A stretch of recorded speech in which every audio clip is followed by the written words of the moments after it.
New religious movement. Religious or spiritual groups that formed relatively recently compared to other faiths like Judaism, Christianity, and Islam. The term is broad and not sharply defined. They range from being entirely new, developed from existing religions, or a revival of old practices. Some can also be proven to be a fusion of multiple existing faiths. These movements have a wide range of beliefs, and each expects varying degrees of commitment from their followers. These religions can sometimes be defined as cults or sects, though this can prove ill-advised, considering the potential connotation with these terms. However, a common feature of these religions is often charismatic leadership and/or a compelling message in which the followers of said religion strive to spread through their practice. Hello! Just as a little disclaimer, we are not covering every New Era religion.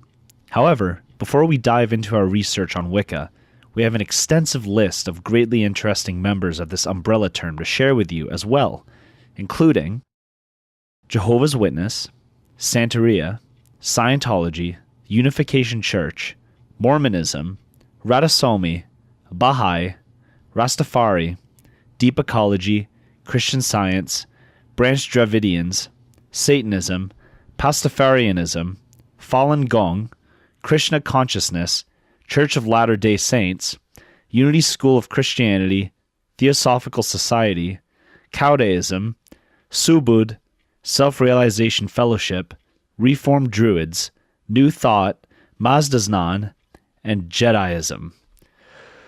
On to Wicca.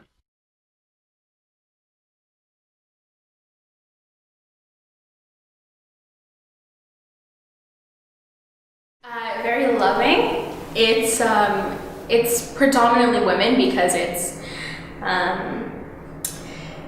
started with women. You know, it's kind of revered as one of the feminist or more feminist faiths because of its stronger belief in the female god, which isn't really predominant in anything like the Abrahamic religions like Judaism or Christianity, even though Mary is an idol there, and there are cults of people who worship Mary more so than Jesus.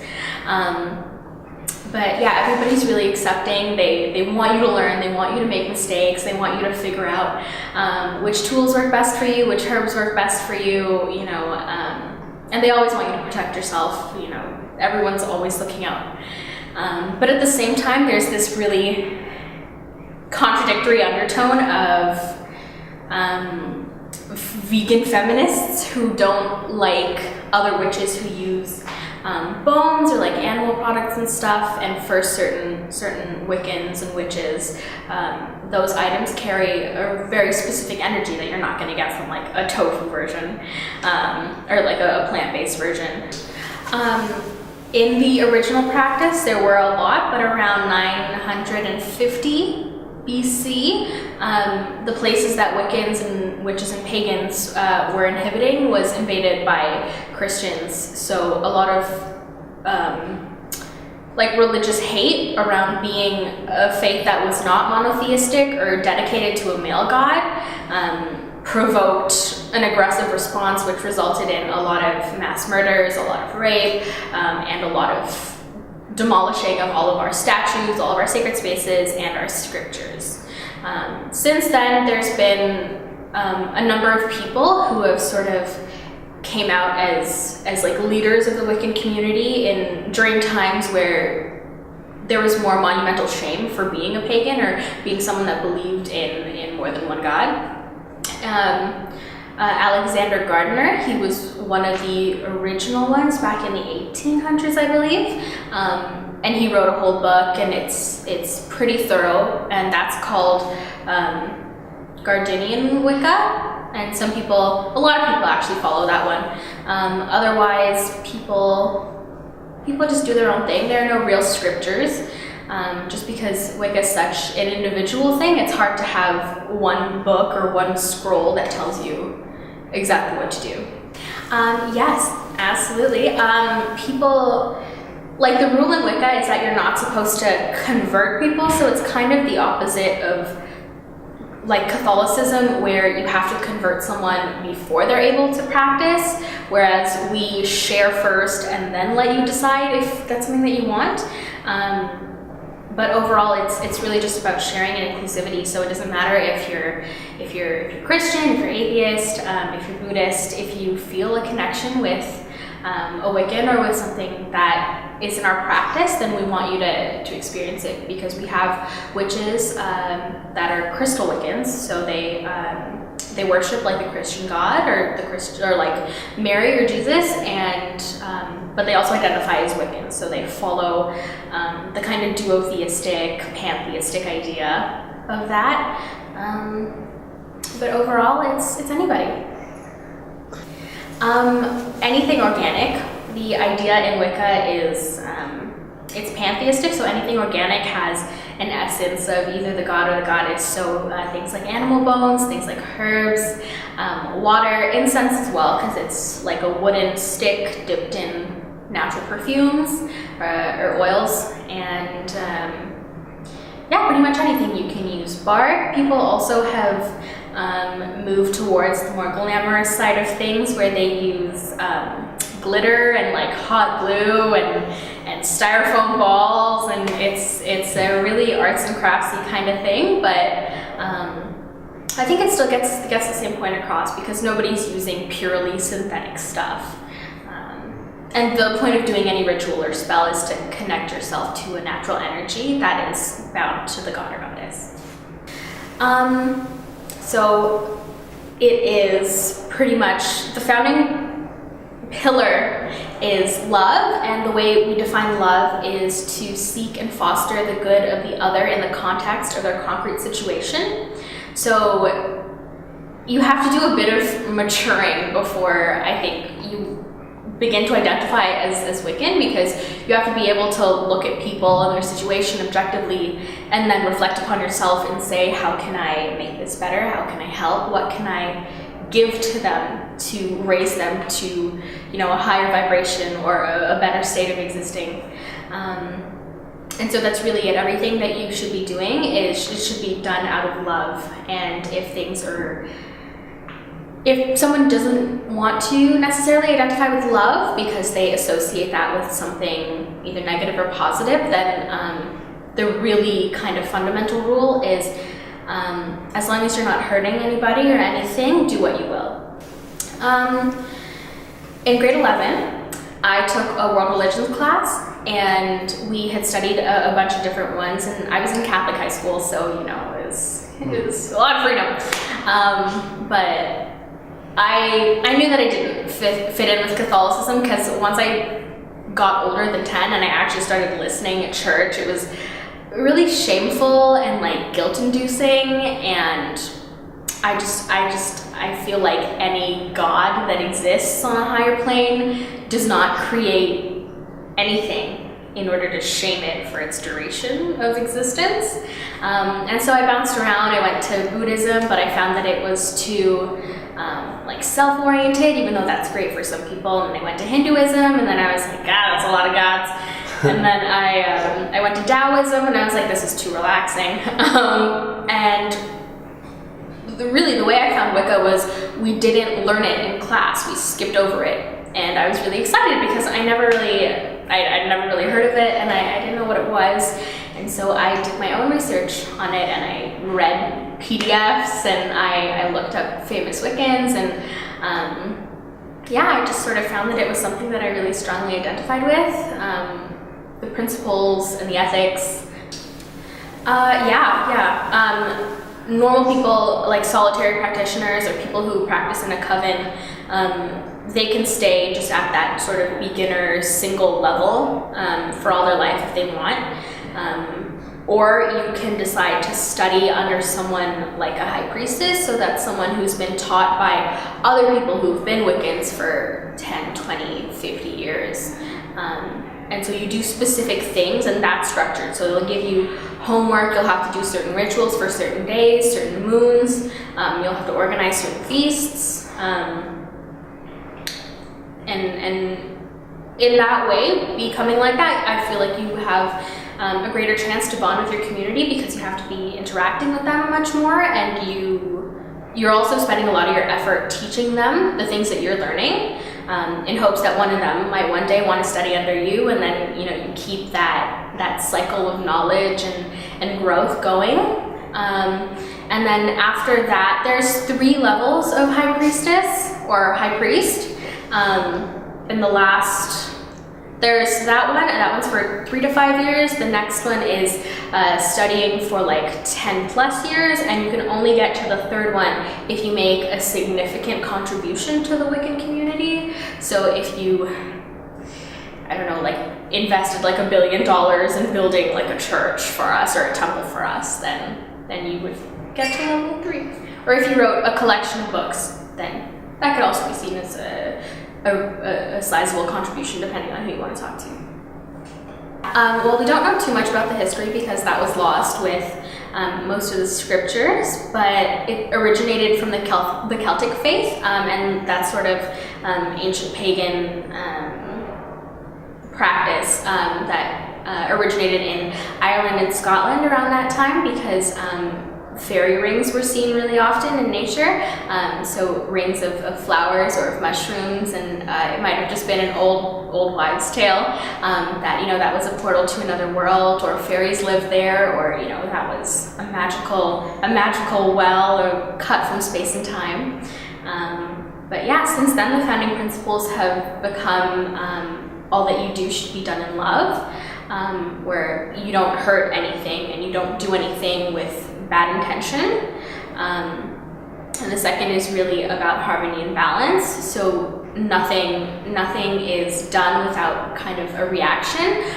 So fate is very predominant, and it really asks you, the entire faith really asks you to think about what you're doing and the consequences of your actions, and everything that you do comes back to you threefold. So the idea is that you're always giving out something good, so that you get back even more good. Depending on the Wiccan that you talk to, and you probably won't talk to many because there are about 400,000 of us in Toronto, some will tell you that the faith is duotheistic, and some will tell you that the faith is pantheistic. So duotheistic means that some practitioners worship just the god and the goddess as 2 halves of a whole, and outside of that there's just sort of no real divinity. It's just sort of those 2, whereas pantheistic is what I follow, where you have the god and the goddess, but there's also essence of the god and the goddess in the people that you meet, your pets, in nature, and in anything that comes from the earth or from space. And I find that that's just sort of a nicer way to think about the world, especially when you think about everything you do sort of has an effect. It kind of lends itself to making you feel more important or more significant, that you're doing stuff and you're helping a different version of your goddess or a different version of your god, and they can see that, they know it, and they feel that you are, that you love them, that you care about them, and that you are a part of who they are. Yeah, some people, a lot of Wiccans, or a lot of the Wiccans that I know, are women who have come from religions like Christianity and have felt a lot of like shame and guilt for being a woman, and found much more liberation and compassion and forgiveness in Wicca. But some people are just so firmly rooted with the Christian God and like Jesus and Mary that you can't cut that attachment. So they bring over that sense of connection to either Jesus or Mary and have them stand in as the goddess and the god. So other than Christianity, there's kind of no other one that I know. Hinduism, a lot of people worship like the Hindu god and goddess, like the 2 predominant ones in that faith, as Wiccans, so they'd be like Hindu Wiccans. Otherwise, lots of people worship like Latvian gods, lots of people worship the Celtic gods, lots of people worship like Serbian gods, and Roman, especially, and Greek, because those are also really predominant in the Western world. So it's really just whoever you connect to, that's who listens.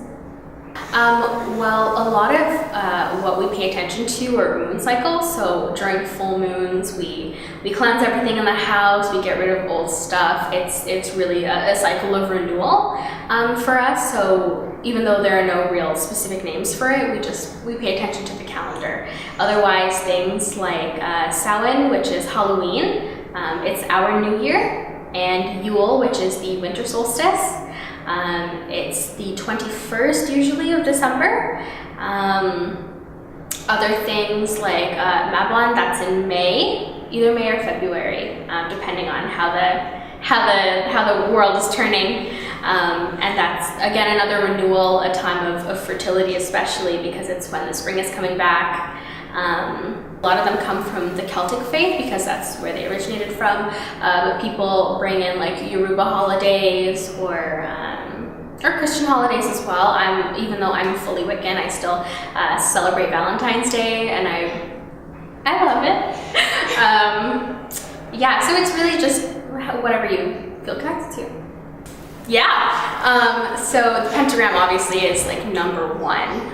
It's predominantly a symbol of protection because you have all 5 elements right there. You have earth, air, fire, water, and then spirit. And the circle is really a universal symbol for the goddess, which is, the circle is symbolic of like a pregnant belly, or something that's never ending, or something that is like cannot be crossed. And lots of Wiccans will also have like the Taoist yin and yang sign in its place. Like even I do, my little bracelet, it says live in harmony, because it's such a strong symbol. And I'm almost jealous that I didn't think of it or something, or just, it didn't come from like our faith, because it's not just like two halves side by side. They're two halves that match up, that fit. They conform and they bend to one another, and they not only fit alongside each other, but they're found within the other.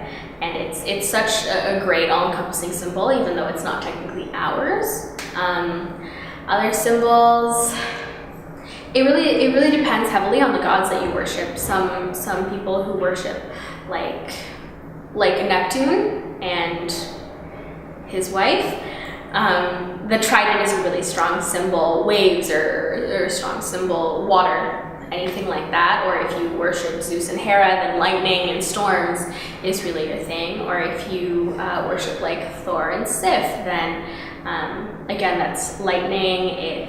She's also the goddess of fertility and earth as well. So it's pretty individual. The only real universal one is the pentagram or the circle. I think a lot of people like to classify it as a newer religion because it's been rebuilt by people from maybe only like 100 years ago or so, but the real roots of Wicca came from long before Christianity. People in regions that had not been touched by the Roman Catholic hand had their own faiths and had their own gods and had their own systems of belief, and one of them was Wicca. And even though a lot of it was destroyed when they came and they destroyed our scriptures and our tools and our sacred spaces and our people, we're still working from that base framework of, these are our gods. What we do is love, and what we believe in is harmony. There is no Wiccan space in Toronto. I'm not sure about Canada, but I find it highly unlikely, considering Toronto is just about the most culturally, spiritually diverse city in all of Canada. I doubt, up in Alaska they have, that's not even Canada, up in the Northwest Territories, they have, a beautiful, gorgeous Wiccan temple, with wonderful stained glass. But I'm gonna share this secret with you guys and everybody on the film. My goal is to build a temple for Wiccans, as someone who, I constantly want to be learning about the way other people practice and the people that are around me and the energy that I can share. And I think that's a lot easier when you have a dedicated space that is created to not only protect you, but to welcome you. That's it? Nicely done. Thank you so much. Yeah.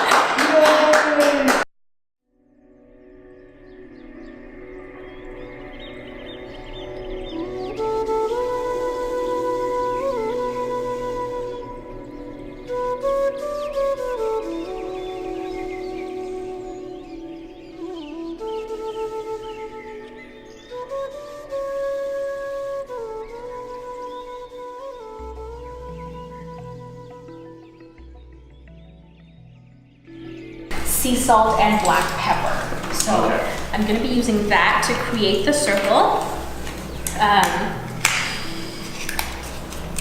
Because black pepper is very aggressive in its protective situation. Salt is very purifying, and incense ash is good for like lasting intent. My circle of infinity.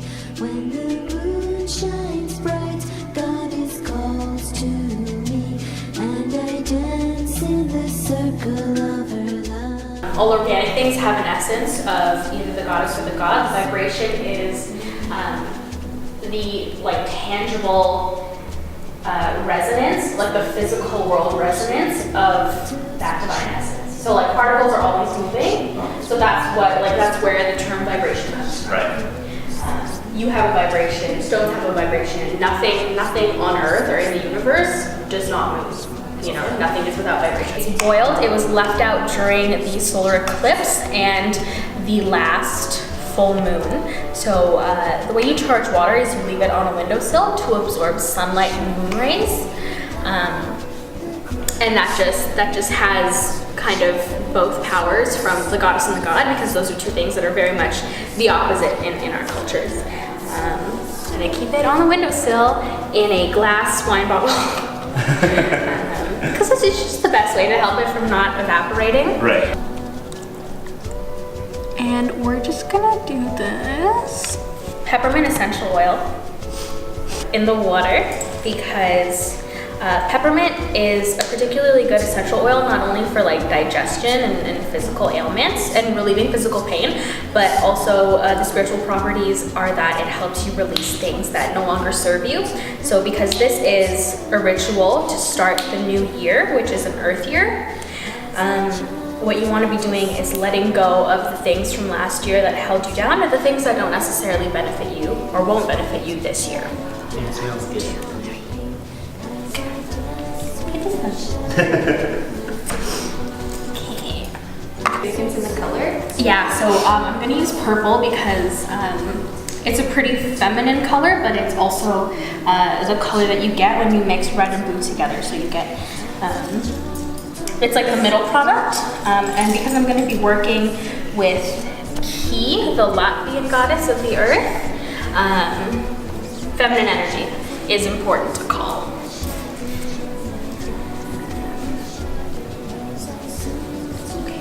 You're gonna be in my circle. Okay. This is coconut oil and lavender essential oil.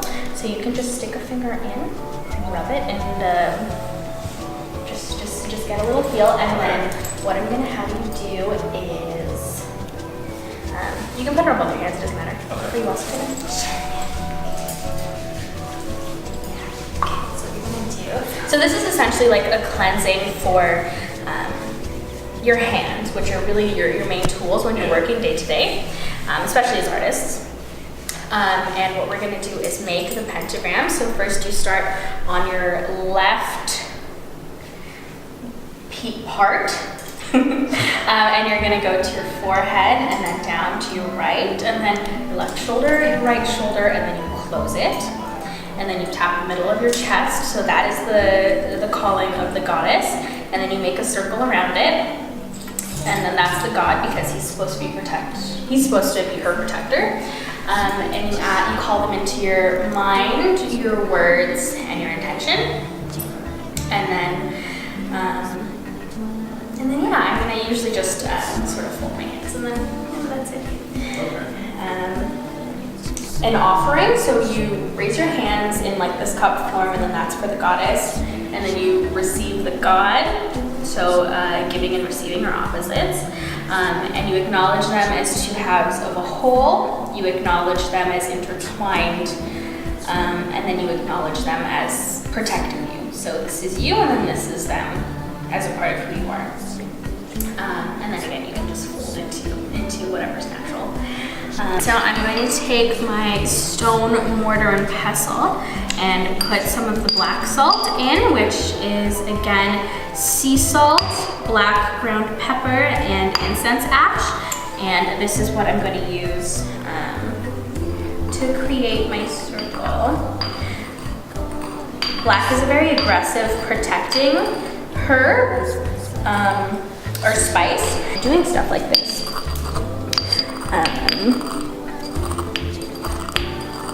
And the incense ash carries with it all the other times that I've done spells, so it's sort of like a supercharged energy that I'm able to work with. First, we're gonna start by calling the directions. So I call the guardians of the north. I ask them to be present, to lend their love and their power to everyone in this circle and to protect us.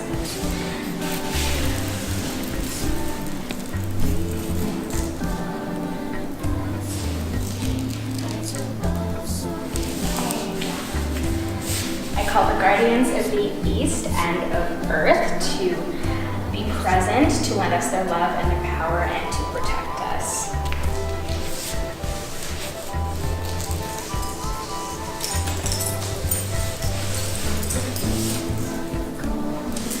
I call the guardians of the south, the guardians of fire, to lend us their love and their power and to protect us.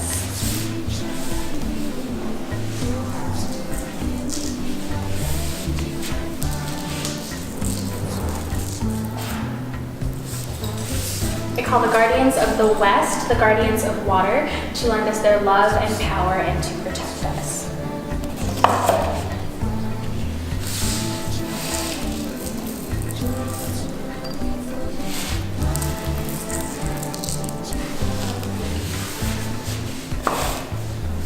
I thank the north for being present. I thank the east for being present. South for being present.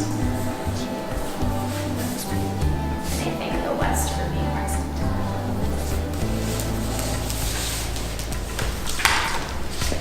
Okay. So I used a red feather because we're saying goodbye to 2017, which was the year of fire, and we're entering the year of earth. On the north side of the circle, I have 7 cards that I pulled on New Year's Eve, or on New Year's, which was November 1st, which most people regard as All Souls Day. And this is pretty much like the forecasting for my own sort of emotional, spiritual, physical life. Okay. And in my little bowl, I'm gonna put the black salt that we crushed and we also used for the protection. And I'm gonna put in lavender buds. Lavender is a herb that is used as a connection to the feminine. It's used also because it comes from the earth. Drops it. Okay, and you mix it all up in there. So what you're doing is you're taking the essence of purification from the salt. You're taking the protection and banishing power of the black pepper, your old year's energy from the incense, and you're calling whichever goddess you want to work with. In this case, we're working with Ki or Kai, the Latvian Mother Earth. That's pretty much their thing. So what I'm going to do is ask her to,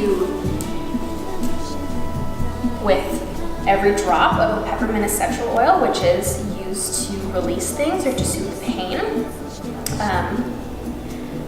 1, to let go of my old habits and things that no longer serve me. 2, to release the pain that I felt and to inhibit healing and soothing through change. 3 to honor my good intention for every day until the next year.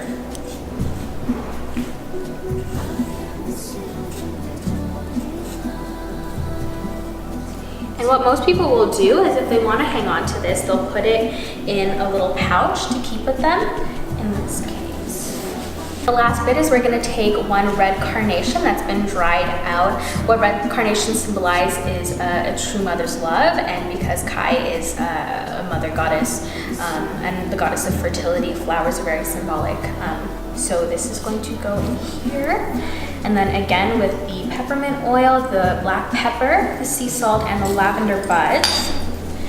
And we are going to bind our intention for the new year with her love and devotion.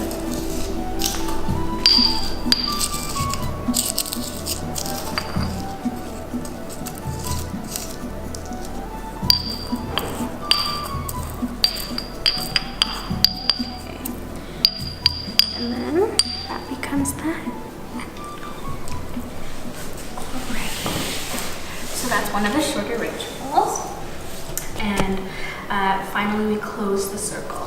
So we say, thank you to the directions. We thank the guardians of the north for being present. We bid you farewell and we bid you farewell and merry meet again. We thank the guardians of the east. We thank you for being present. We bid you farewell and merry meet again. We thank the guardians of the south for being present. We bid you farewell and merry meet again.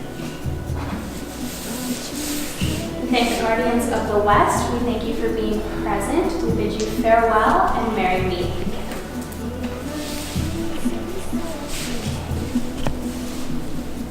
We thank the goddess and the god for being present within each of us. We bid you farewell and merry meet again.